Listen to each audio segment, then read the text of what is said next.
Hey guys, Akash here. Today I'm going to give you a quick and simple introduction to HTML, just enough to get you started with web development and do your own self-directed learning. So through this introduction, I'll teach you all of the higher level concepts that you need to understand to get good at HTML and provide you with the tools so that you can start learning HTML on your own. So, firstly, what is HTML? Well, HTML is a programming language used to structure a web page. You heard that right. HTML is actually a programming language. Lots of people like to say that HTML is not a programming language, but I don't subscribe to that philosophy. For example, did you know that Excel is also a programming language? If you don't believe me, look at some of the more complex formulas that people have built and the complex tutorials that people have built on YouTube and on other platforms. Through that, you will see that you can create complex charts and formulas and basically have a complete calculator and do lots of planning through Excel. And that's not really possible without all of the programming language things like formulas which go into it. And the same thing is for HTML. The output is vastly different from the input that you give. That is, the output is the actual screens that you see on various mobile devices, and the input is just a bunch of tags. And the processing by the browser is what results in those structural tags getting converted into the output. So yeah, that's it about HTML.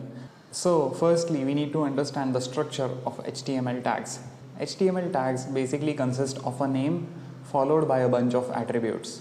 So the name for HTML tags can be anything like button, div, span, image, or anchor for link components. And these names basically define that HTML tag should be used in the place. Now I'll give a demo of this, but just giving a quick introduction before I do that.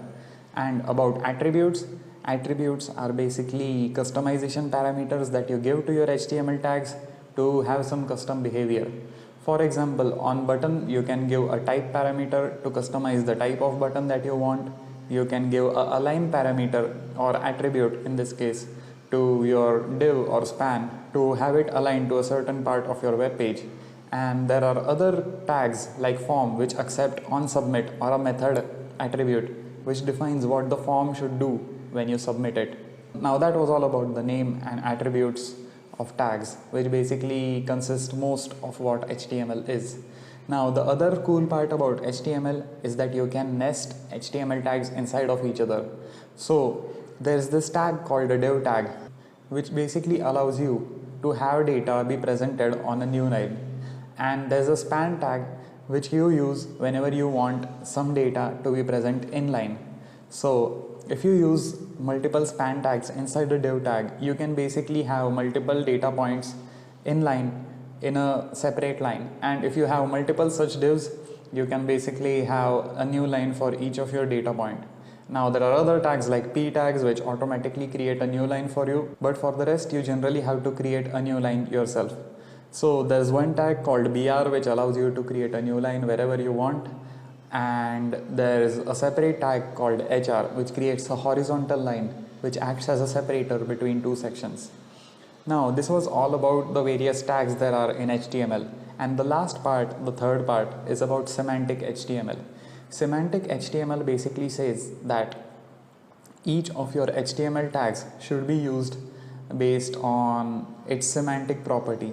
For example, a div tag is generally a division, like a separate division in your page. Whenever you want a bunch of data to be present on a new line, you use a div tag. And there are other such tags which are more semantic. For example, there's the header tag, which allows you to have some data on the header part, on the topmost part. There's the main tag, which allows you to structure the body of the main HTML page. And there's the footer tag, which allows you to structure the footer.